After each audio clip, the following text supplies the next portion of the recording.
بسم اللہ الرحمن الرحیم الحمدللہ۔ ہمارا تفسیر جلالین کا سبق جاری و ساری تھا اور ہم سورہ طٰہٰ کی آخری آیات پڑھ رہے تھے اور میرے خیال میں یہ سورہ واقعہ کا آخری قصہ ہے، سورہ طٰہٰ کا آخری قصہ ہے جس کے اندر ہم نے کئی قصے پڑھے ہیں، حضرت موسیٰ علیہ السلام کا، فرعونیوں کا، سامری کا، اور مختلف قصے ہم نے اس صورت کے اندر پڑھے۔ تو یہ حضرت آدم علیہ السلام کا اور شیطان کا قصہ اس صورت کا آخری قصہ ہے۔ تو ہم نے گزشتہ سبق کے اندر پڑھا تھا کہ اللہ تعالیٰ نے حضرت آدم علیہ السلام کو منع فرمایا تھا اس درخت سے کھانے کے بارے میں، تو شیطان ملعون نے ان کو جو ہے وہ وسوسہ ڈالا اور انہوں نے درخت سے کھا لیا۔ تو یہاں پر یہ بات یاد رکھنے والی ہے کہ جو انبیاء کرام ہیں، تمام انبیاء کرام معصوم عن الخطا ہے، یعنی تمام انبیاء کرام سے خطا نہیں سرزد ہو سکتی، یعنی وہ اپنے ارادے سے کبھی بھی خطا یا گناہ یا معصیت نہیں کر سکتے۔ ٹھیک ہے، اہل سنت والجماعت کے نزدیک انبیاء کرام علیہ السلام اور تمام فرشتے یہ معصوم عن الخطا ہیں، اور ان کے علاوہ دنیا کے اندر کوئی بھی شخص معصوم نہیں۔ بسا اوقات چھوٹے بچے کو بھی معصوم کہا جاتا ہے، تو اس کے اندر بھی بندہ خیال رکھے معصوم کہنے کے حوالے سے۔ معصوم صرف انبیاء کرام علیہ السلام ہیں اور تمام فرشتے ہیں۔ تو یہ جو حضرت آدم علیہ السلام کے بارے میں قرآن پاک کے اندر آیا ہے، عصا آدم ربہ فغوا، تو یہاں پر عصا کا معنی نافرمانی نہیں کریں گے، بلکہ یہاں پر عصا کی معنی ہوگی لغزش ہونا، کہ آپ علیہ السلام سے اپنے رب کی حکم سے لغزش واقع ہوئی، کہ اللہ تعالیٰ نے ان کو حکم دیا تھا کہ یہ کام نہ کریں، تو ان سے اس کام کے اندر لغزش واقع ہو گئی، گواہ، اور انہوں نے مقصد جو چاہا تھا وہ نہ پایا۔ گواہ کا مطلب ہوتا ہے جس مقصد کے اندر بندہ چاہتا ہو تو وہ مقصد نہ پالے تو اس کو بولتے ہیں گواہ۔ ٹھیک ہے، تو یہاں پر حضرت آدم علیہ السلام کے بارے میں یا پھر عصمت انبیاء کرام کے بارے میں جو اہل سنت والجماعت کا عقیدہ ہے وہ تفسیر حاشیہ ساوی کے اندر مذکور ہے، تو وہ میں آپ کو سناتا ہوں۔ تفسیر جلالین پر ایک حاشیہ ہے جس کو حاشیہ ساوی کہا جاتا ہے، تو اس کے اندر ایک کہ حضرت آدم علیہ السلام سے جو لغزش کا واقع ہونا ہے وہ ارادے اور نیت سے نہ تھا، یعنی ان کا ارادہ یہ نہیں تھا کہ میں اللہ تعالیٰ کی نافرمانی کروں یا میں اللہ تعالیٰ کے حکم کی نافرمانی کروں، وہ ان کے ارادے اور ان کی نیت میں نہ تھا، بلکہ آپ علیہ السلام کا ارادہ اور نیت حکم کو پورا کرنا تھا، کہ اللہ تعالیٰ نے جو ان کو حکم دیا تھا کہ آپ نے درخت کے پاس نہ جانا، تو ان کے وہم و گمان میں اور ان کے نیت کے اندر، ان کے ارادے کے اندر یہی تھا کہ اللہ تعالیٰ کا جو حکم ہے میں اس کو پورا کر دوں۔ ٹھیک ہے، اور جس سے بچنے کا حکم دیا گیا ہے اس سے میں بچوں، جو جنت سے نکال دیے جانے کا سبب بنے، تو اللہ تعالیٰ نے پہلے فرما دیا تھا۔ ٹھیک ہے، تو ان کا خیال، ان کا یہ تھی کہ وہ اس کام سے بچیں، لہذا کسی بھی شخص کے لیے تعویل کے بغیر حضرت آدم علیہ السلام کی طرف نافرمانی کی نسبت کرنا جائز نہیں۔ نافرمانی یا پھر لغزش کی نسبت کرنا یہ جائز نہیں ہے، اس کے اندر تعویل کی جائے گی۔ اللہ تعالیٰ حضرت آدم علیہ السلام سے راضی ہے، اور آپ علیہ السلام نبوت سے پہلے اور نبوت کے بعد بھی اللہ تعالیٰ کے کسی حکم کی مخالفت کرنے سے معصوم ہیں، یعنی آپ کو نبوت ملی تو نبوت سے پہلے بھی آپ نے کبھی بھی اللہ تعالیٰ کی حکم کی مخالفت نہیں کی، اور نہ ہی بعد میں اللہ تعالیٰ کی مخالفت کی۔ ان تمام چیزوں سے حضرت آدم علیہ السلام معصوم ہیں۔ تو معصوم اور محفوظ کا یہ فرق سمجھیں۔ معصوم وہ ہوتا ہے جس سے غلطی ہونا ممکن ہی نہ ہو، یعنی اس سے غلطی ہو ہی نہ سکتی ہو، اس سے گناہ ہونا ممکن ہی نہ ہو۔ اور دوسرا ہوتا ہے محفوظ، تو محفوظ کا مطلب ہے گناہ ہو تو سکتا ہے، نافرمانی ہو تو سکتی ہے، لیکن ان سے ہوتی نہیں ہے۔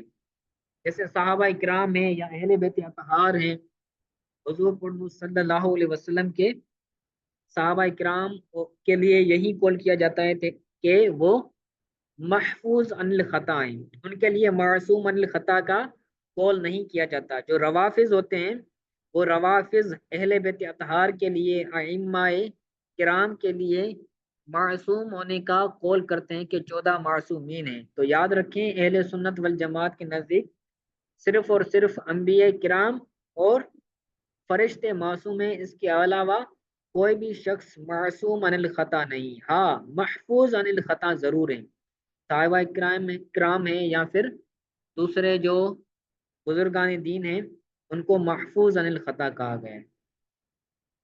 ٹھیک ہے، تو اس کو یاد رکھیے گا، انشاءاللہ تعالیٰ یہ کل میں آپ سے پوچھوں گا۔ یہ بھی پہلے کچھ بحث چلا تھا اسی کے متعلق، یہ بحث تھا اور ساری یہ چیزیں یہی تھی اور اصل یہی تھا۔ ٹھیک ہے، تو اس کا ترجمہ کریں گے وَعَصَى آدَمُ رَبَّهُ فَغَوَى، اور حضرت آدم علیہ السلام نے اپنے رب کے حکم سے، حضرت آدم علیہ السلام سے اپنے رب کے حکم سے لغزش واقع ہو گئی۔ فغوا، تو جو مقصد تھا وہ آپ نے نہ پایا۔ بالعقل من الشجرۃ، درخت سے کھانے کے متعلق، کہ جو اللہ تعالیٰ نے ان کو حکم دیا تھا کہ درخت سے نہیں کھانا، تو وہ مقصد پورا نہیں ہوا۔ ٹھیک ہے، یہ باتیں سمجھ آ گئی؟ جی استاد صاحب۔ جی آگے پڑھتے ہیں۔ آگے کہتے ہیں ثم اجتباہ ربہ فتاب علیہ وہدا، پھر اللہ تعالیٰ نے، پھر اس کے رب نے یعنی اللہ تبارک و تعالیٰ نے حضرت آدم علیہ الصلوۃ والسلام کو چن لیا یا پھر قریب کر لیا، قربہ یعنی اس کو قریب کیا، فتاب علیہ پھر اس کی توبہ قبول فرمائی، قبل توبتی یعنی آپ علیہ الصلوۃ والسلام کی توبہ سے پہلے ہی آپ علیہ الصلوۃ والسلام کی توبہ کو اللہ تعالیٰ نے قبول فرما لیا اور اس کو معاف فرما دیا۔ وہدا، اور ان کو سیدھے راہ کی طرف ہدایت عطا فرمائی۔ ہداہ الی مداومت علی التوبۃ، توبہ پر دائم رہنے پر اللہ تعالیٰ نے ان کو رہنمائی کی اور ہدایت۔ ٹھیک ہے، تو یہاں پر ہدایت کا مطلب یہ نہیں ہوگا کہ بندہ پہلے گمراہ تھا اور گمراہی کے بعد اس کو سیدھے راستے کی طرف ہدایت دی گئی، بلکہ الا مداومت علی التوبۃ، توبہ پر دائم رہنے کی اللہ تعالیٰ نے ان کو سمجھ دی، وہ ہدایت یافتہ پہلے ہی تھے۔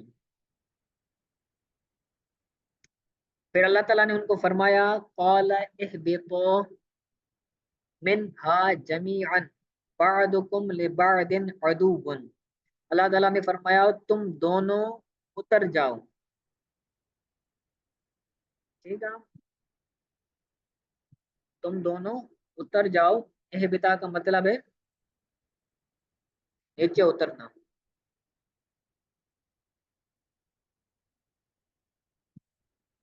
منہا جمیعن، اس میں سے، ہا زمین کا مرجع جنت، جمیعن سارے کے سارے، یعنی تم، کیونکہ حضرت آدم علیہ السلام اور حضرت بی بی حوا رضی اللہ تعالیٰ عنہا سے ان کی جتنی بھی ذریت تھی، ان کی جو بھی اولاد تھی، تو یہاں پر ان تمام کو سامنے رکھ کر خطاب کیا گیا ہے کہ تم تمام کے تمام ایک ساتھ اتر جاؤ۔ حالانکہ وہ تو دونوں تھے، حضرت آدم علیہ السلام اور حضرت بی بی حوا تھی، تو جمیعن کیوں کہا گیا؟ تو اس کا جواب یہی ہے کہ ان کی پشت کے اندر اور ان کے رحم کے اندر، کیونکہ ساری خلقت پیدا ہونی تھی، اس لیے اللہ تعالیٰ نے یہ حکم فرمایا۔ تو اہ بتا کا بات کیا نکالا